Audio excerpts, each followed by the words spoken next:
Ensayos por Michel de Montaigne. De la preparación.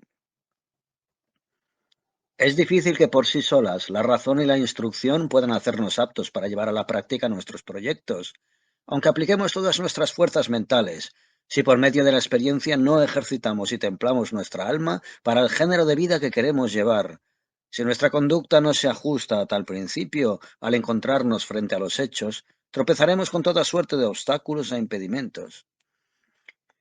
Por eso los filósofos que quisieron alcanzar en vida alguna supremacía sobre los demás mortales no se contentaron con esperar a cubierto y en reposo los rigores de la fortuna, temerosos de que esta diosa inconstante les sorprendiera en el combate inexperimentados y bisoños. Tomaron la decisión de salirse al encuentro y voluntariamente se sometieron a la prueba de las contrariedades más duras. Los unos abandonaron las riquezas para acostumbrarse al tormento de la miseria, los otros se entregaron al trabajo y las fatigas, otros a la austeridad de una vida penosa para endurecerse ante las contrariedades. Otros se privaron de las más preciosas partes de su cuerpo, como la vista y los órganos de la procreación, temerosos de que el apoyo gratísimo y voluptuoso que esos órganos prestan al hombre debilitaran y ablandaran la firmeza de sus almas. Pero cuando se trata de morir, que es el acto magno que todos hemos de cumplir, la experiencia nada puede ayudarnos. El hombre, auxiliado por la costumbre, puede fortificarse contra los dolores, la deshonra, la indigencia y otros males, pero la muerte es siempre nueva, y sólo se nos permite experimentarla una vez. Todos somos aprendices cuando su hora nos alcanza. En la antigüedad se tuvo noticia de algunos hombres para quienes el tiempo fue cosa tan preciosa que procuraron medir y aquilatar en su persona los efectos de la muerte misma, y que fortalecieron su espíritu para ver en qué consistía tan terrible momento, pero no volvieron luego a la tierra a darnos cuenta de sus experiencias. Jamás llega la hora del despertar cuando se sintió el frío reposo de la muerte. Nemo expergitus extat, frigida quem semelt es vita y pausa sequata. Tras ser condenado a la última pena por el malvado Calígula, Canio Julio Patricio, romano de virtud y firmeza de almas singulares, dio maravillosas pruebas de su entereza en tan duro trance, y al llegar al momento de la ejecución, un filósofo amigo suyo le preguntó: «¿Qué tal, Canio? ¿Cuál es en estos instantes el estado de tu alma? ¿En qué se ocupa? ¿Qué pensamientos la llenan?». Y Canio le respondió: «Pensaba yo conservar la serenidad con todas mis fuerzas, con objeto de ver si durante este momento de la muerte, que es tan corto y fugitivo, podía advertir cómo el alma me abandona, y si mi espíritu se alejaba de la materia para luego volver al mundo a contárselo a mis amigos». Canio fue filósofo, no solo hasta la hora de la muerte, sino también en la muerte misma. Qué seguridad tan grande y qué altivez de valor las de querer que su fin le sirviera de enseñanza y poder disponer de sus facultades en el instante mismo de abandonar la vida. Tanto imperio ejercía sobre su alma hasta en la hora de la muerte. Ius hoc animi morientis habebat. Creo, sin embargo, que nos es factible disponer de algún medio de acostumbrarnos a ella y de conocer aproximadamente cuáles son sus efectos. Podemos alcanzar alguna experiencia, si no cabal y perfecta, al menos que nos sea de algún provecho y que nos fortifique y mantenga dueños de nuestras fuerzas. Podemos unirnos a ella, podemos acercarnos y podemos reconocerla, y si no nos es posible llegar hasta su fuerte, al menos podemos transitar por sus avenidas. No sin razón se considera el sueño como una experiencia similar a la muerte. Cuán fácilmente pasamos de la vigilia al sueño y cuán indiferente nos es perder la noción de la luz y de nosotros mismos. En cierto modo, podría considerarse el dormir como inútil y contra natura, puesto que nos priva de toda acción, así como también del ejercicio de nuestras facultades, si no fuera que por él la naturaleza nos enseña que fuimos creados para la muerte, tanto como para la vida. Y desde que nacemos nos muestra el eterno estado que nos aguarda después de la existencia, para que así nos habituemos y alejemos de nosotros el temor que la idea de él acaba de ocasionarnos. Los que por algún accidente violento cayeron en un estado de prostración física y moral que les hizo perder el uso de sus facultades, están en estado de considerar cómo la muerte va ganando nuestras fuerzas. Al instante mismo del sucumbir, no acompañan ninguna fatiga ni dolor, porque no podemos tener sensaciones y nos falta el tiempo para experimentarlas. Nuestros sufrimientos requieren tiempo, y como éste es tan corto y tan veloz al morir, somos necesariamente insensibles ante ella. La proximidad es lo que hemos de temer, y es así puede ser objeto de nuestra experiencia. Hay muchas cosas a que nuestra imaginación da proporciones mayores de las que tienen en realidad. Yo he pasado una buena parte de mi vida disfrutando de una salud cabal y perfecta, y mi existencia transcurrió alegre y bulliciosa. Ese estado lleno de alegría y satisfacción hacía que considerase con tanto horror la perspectiva de las enfermedades que, cuando vine a caer en ellas, encontré sus mordeduras blandas en comparación con el temor que sembraban en mi ánimo.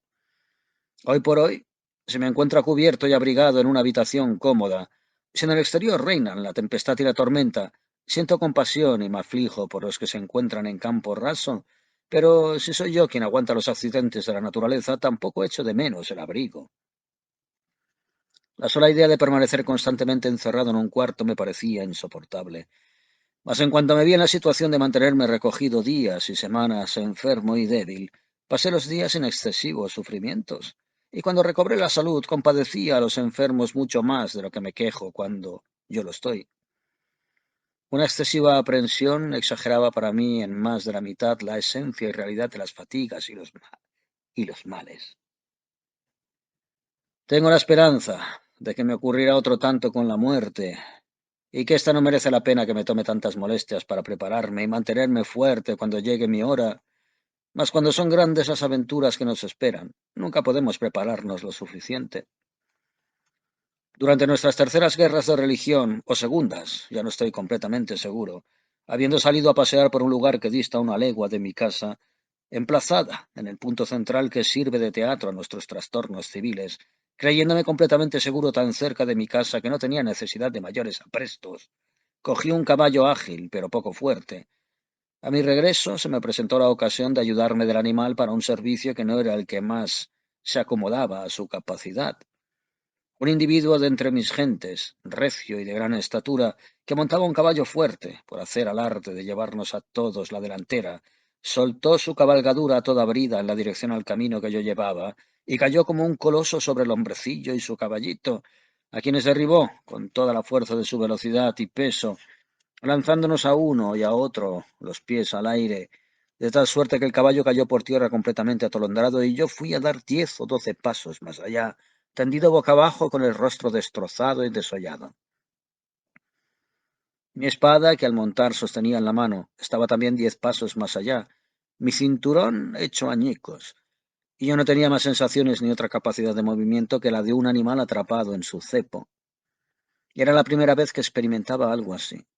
Los que me acompañaban, después de haber intentado reanimarnos por todos los medios que estaban en su mano, dándome ya por muerto, me cogieron en los brazos y con gran dificultad me llevaron a mi casa, que distaba del lugar cosa de media legua francesa. En el camino, después de haberme considerado muerto durante más de 2 horas, comencé a moverme y a respirar. Tal cantidad de sangre había caído en mi pecho que para reanimarlo la naturaleza tuvo que resucitar sus fuerzas. Entonces me pusieron de pie y arrojé tanta cantidad de borbotones de sangre que casi llenaron un cubo. En el resto del camino también expelí sangre en abundancia. Así comencé a volver a la vida, pero tan poquito a poco que hube menester de bastante tiempo, de tal suerte que mis primeras sensaciones estaban mucho más cercanas a la muerte que a la existencia. Porque abatida el alma e incierta de recobrar sus fuerzas, no puede fortalecerse. Perché dubbiosa, ancor del suo ritorno, non s'assecura attonita la mente.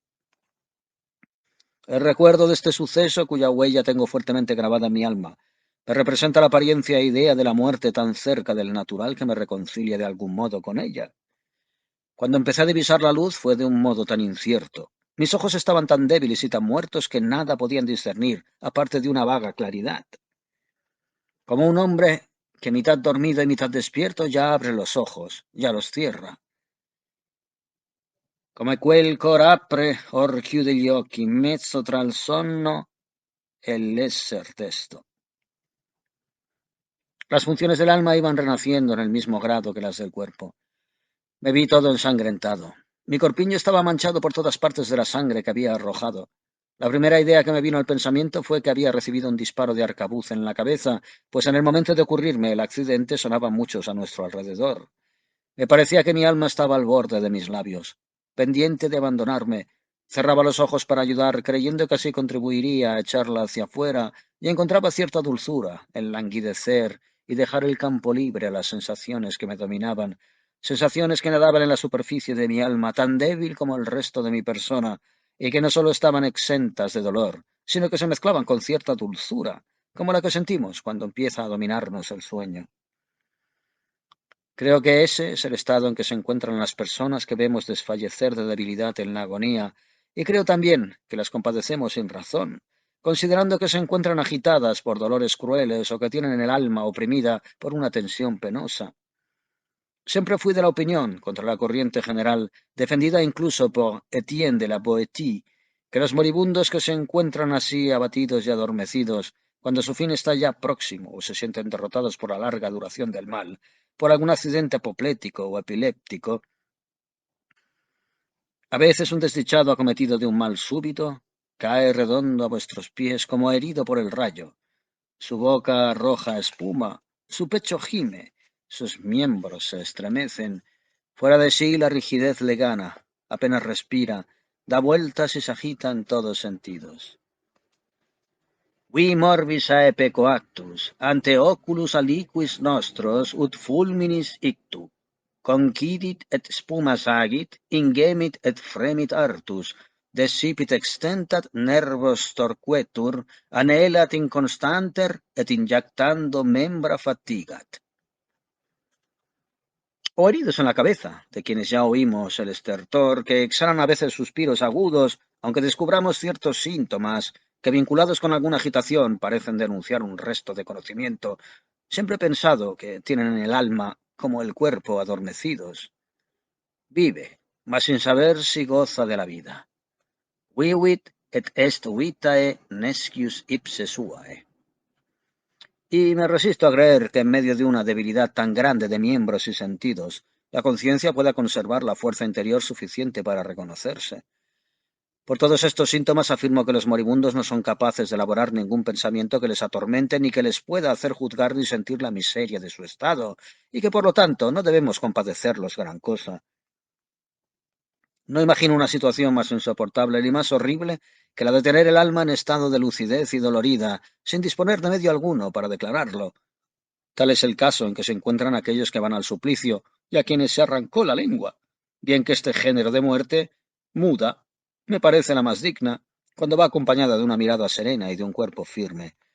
Y el de los pobres prisioneros que caen en manos de los soldados de esta época, que no son sino verdugos repugnantes, que les martirizan para obligarles a pagar un rescate excesivo e imposible, mientras los tienen a buen recaudo en una situación en la que es del todo imposible exteriorizar sus pensamientos y su miserable condición.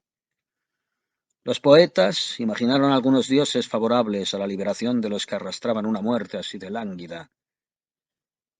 Cumplo, dice Iris, la orden que recibí. Arranco esta alma consagrada al dios de los infiernos y rompo sus cadenas mortales. Unc ego diti, sacrum jus afero teque isto corpore solvo.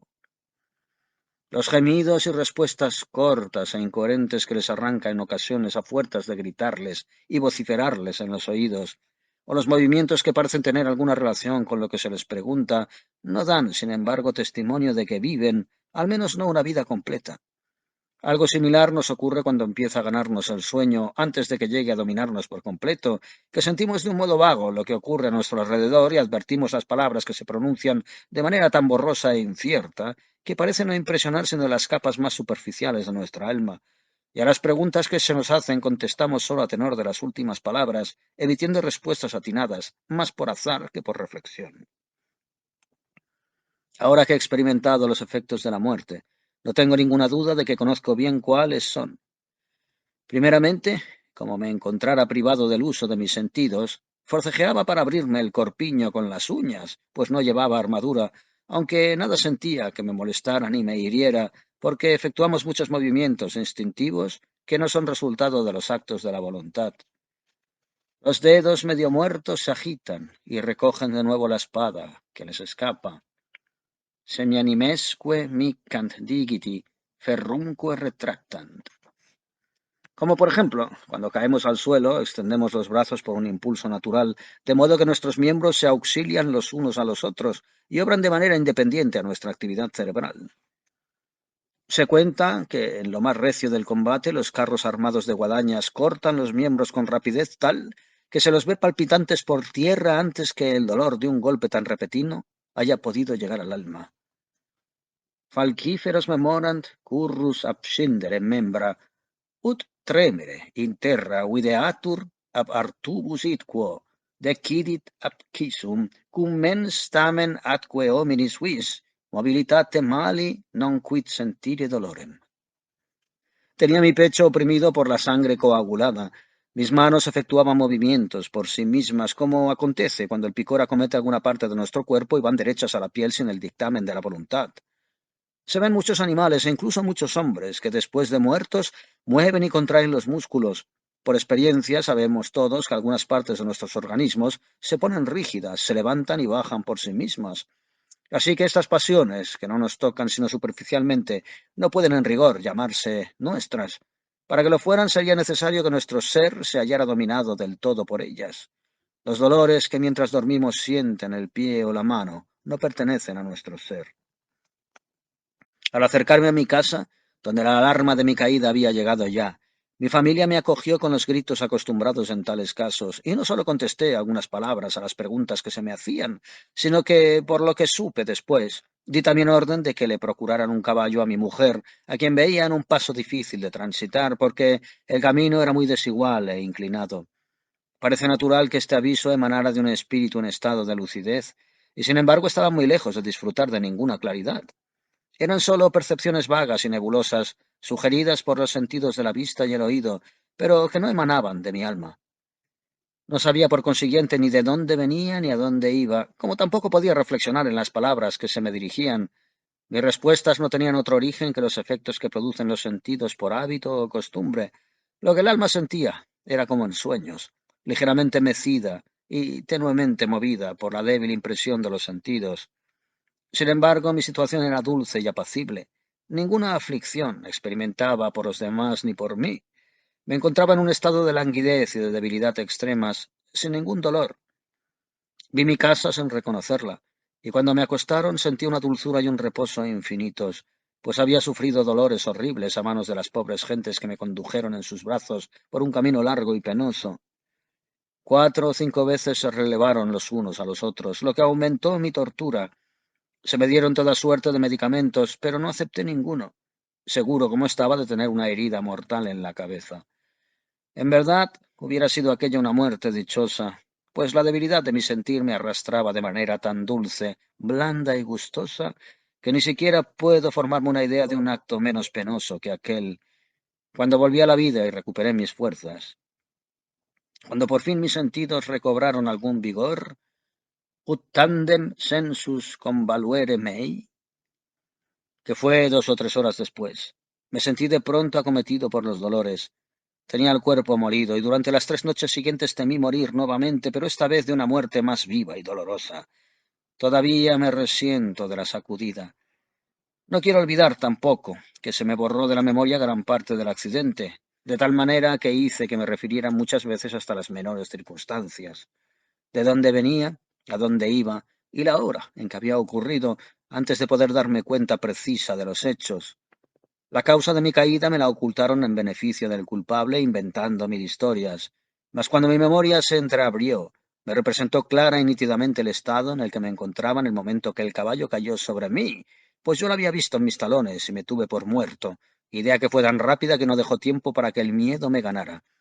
Me parecía que fue un relámpago, cuya sacudida me hirió en el alma y que yo volvía del otro mundo. La relación de un suceso de tan escasa importancia sería casi insignificante si no tuviera por objeto la lección que me ha procurado, pues en verdad entiendo que para acostumbrarse a la muerte no hay cosa mejor que acercarse a ella, y como dice Plinio, cada cual puede procurarse a sí mismo una excelente materia de estudio si tiene la voluntad decidida de estudiarse de cerca. No traigo yo aquí a colación mis doctrinas, sino mi particular experiencia, y no debe censurárseme si me explayo. Lo que sirve para mi provecho, ¿acaso pueda también servir para el de otros? Por lo demás, ningún perjuicio puede recibir con esta relación la experiencia ajena. Expongo solo la mía. Así que si yo hago el loco, es a mis expensas, sin perjuicio de nadie más, pues es una locura sin consecuencias que muere en mí. No conocemos más que 2 o 3 filósofos antiguos que hayan hollado este camino, y como de ellos sabemos solo los nombres, tampoco tenemos noticia de si lo hicieron de modo análogo al mío. Después nadie siguió sus huellas. Es una empresa más difícil de lo que parece el seguir una marcha tan insegura como la de nuestro espíritu, penetrar en las profundidades opacas de sus repliegues internos, escoger y fijar tantos incidentes menudos y agitaciones distintas. Se trata de una ocupación nueva y extraordinaria que nos arranca de los quehaceres mundanos, indudablemente más importantes. Hace ya algunos años que no tengo sino a mí mismo por objeto de mis reflexiones, que no examino ni estudio otra cosa que mi propia persona. Y si a veces mis pensamientos y miras se dirigen a otro lugar, lo hago solo con el propósito de aplicarlo sobre mí, para mi provecho personal. Y no creo seguir un camino errado, si, como se hace con las otras ciencias, sin ponderación, menos útiles, comunico a los demás mis experiencias, aunque me encuentre muy poco satisfecho de mis progresos. Ninguna descripción es comparable en dificultad ni en utilidad a la descripción de sí mismo, pues hay necesidad para ello de ser metódico, ordenado y pulido para presentarse en público. Yo me pulo sin cesar, pues sin cesar me describo. La opinión general considera como vicioso hablar de uno mismo por odio a esa vanagloria que parece ir siempre unida a los propios testimonios. En vez de limpiar las narices al muchacho, se opta por arrancarle la nariz. Con frecuencia, el temor de un mal nos conduce a otro peor. Invitium ducit culpa e fuga. Encuentro mayor mal que bien en este remedio. Incluso si fuera cierto que necesariamente supone una presunción hablar de uno mismo, no debo yo, siguiendo mi designio principal, rechazar la acción que acusa esa viciosa cualidad, puesto que ésta reside en mí, ni debo tampoco ocultar mi falta, en la cual no solo incurro, sino que hago profesión de ella. Mas si he de expresar mi manera de ver las cosas, entiendo que es errónea la costumbre que condena al vino, porque muchos se emborrachan. No se quiere abusar, sino de las cosas que son buenas, y creo que el precepto de no hablar de uno mismo a nadie debe aplicarse, tan solo al vulgo. Son esas bridas para terneros, de las cuales no hubieron menester los santos, a quienes oímos relatar pormenorizadamente las peripecias de sus almas, ni los filósofos ni los teólogos, ni yo tampoco, aun cuando no sea digno de que se me apliquen esos epítetos. Y si no escriben constantemente de sí mismos, no tienen inconveniente alguno en hacerlo cuando la ocasión se les presenta. ¿De qué habla Sócrates? Más ampliamente que de él, ni a dónde encamina la conversación de sus discípulos, sino a platicar de sus respectivas personas. Y no de la lección de su libro, sino del ser y del movimiento de sus almas. Los católicos abrimos la nuestra a Dios y a nuestro confesor, como los protestantes a todo el mundo. Se me replicará que solo declaramos nuestros pecados, pero en realidad lo exteriorizamos todo, pues incluso la misma virtud está sujeta a error y a arrepentimiento. Mi oficio y mi arte se encaminan a la vida. Quien me prohíbe hablar conforme a mi sentir, experiencia y costumbres, que le ordene también al arquitecto hablar de sus edificaciones, no según sus ideas, sino las del vecino, según la ciencia ajena y no conforme a la suya. Si no es más que pura vanagloria hacer público el propio mérito, ¿por qué no encomia Cicerón la elocuencia del Hortensio, ni Hortensio la de Cicerón? Los que así opinan, ¿acaso quieren que yo testifique mis actos materialmente y no valiéndome de palabras? Yo reflejo principalmente mis pensamientos, materia informe que sólo puede convertirse en materia de nuestro estudio tras un gran esfuerzo. Puedo dar gracias y a duras penas puedo exteriorizarlos valiéndome de la voz, que es un cuerpo aéreo y sin consistencia. Hombres superiores a mí en virtud y en saber vivieron esquivando todo aparato exterior. Las acciones de mi vida tienen mayor relación con la fortuna que conmigo mismo. Dan testimonio del papel de aquella y no del mío, a no ser de una manera conjetural e incierta. Son muestras de una parte del individuo y no de la totalidad del mismo. Yo me presento como una pieza anatómica donde se ven las venas, los músculos, los tendones, cada órgano en su lugar. La tos producirá un efecto, la palidez o la palpitación del corazón otros distintos. No relato mis gestos, sino mi persona y mi esencia. Entiendo que es indispensable la prudencia en el juicio de uno mismo, y que se debe ser concienzudo en emitir testimonios, ya sea para elogiarse o para vituperarse. Si me tuviera por bueno y por sabio, lo proclamaría a voces. Colocarse por debajo de lo que en realidad se es, lo considero una torpeza y no por modestia. Empequeñecerse es cobardía y pusilanimidad, según Aristóteles. No hay virtud a que acompañe la falsedad, y la verdad jamás sirve de argumento al error. Proclamar de uno mismo más de lo que realmente se es no es siempre presunción, a veces es ignorancia. Complaciéndose en traspasar la medida de lo que se es, se cae en el indiscreto amor de sí mismo, el cual a mi manera de ver constituye el fundamento de ese vicio. El remedio supremo para curarlo es practicar precisamente lo contrario de lo que ordenan quienes nos prohíben hablar de nosotros mismos, pues así prohíben pensar en uno mismo. El orgullo tiene su asiento en la mente. La lengua no puede participar de él sino de manera muy escasa. A estos hombres les parece que quien habla de sí mismo lo hace con complacencia, que observar y sondear su alma supone siempre quererla con exceso, pero este exceso nace solo en aquellos que se observan superficialmente, en los que se estudian después de los negocios, en los que llaman delirio y ociosidad al comunicar las propias sensaciones y al aplicarse en el perfeccionamiento, edifican castillos en el aire. Si hay alguien que con su ciencia se enorgullezca porque mira por debajo su nivel, que convierta sus ojos por cima hacia los siglos pasados, y se verá obligado a bajar humildemente la cabeza al encontrar tantos y tantos espíritus a cuyos pies debe postrarse. Si es en valor en lo que alguien se cree grande, recuerde las vidas de Escipión y Epaminondas, las hazañas de tantos ejércitos y de tantos pueblos que en tanto aventajan. Ninguna circunstancia particular enorgullecerá a quien tenga siempre fijas en la memoria, además de su debilidad e imperfección, la miseria inherente a la naturaleza humana. Porque Sócrates puso en práctica seriamente el precepto de su Dios familiar: conócete a ti mismo. Y por ese estudio llegó a menospreciarse y fue considerado como el único hombre digno de ser considerado filósofo. Quien se conozca así puede con arrojo pregonar con la palabra el valor de su sabiduría.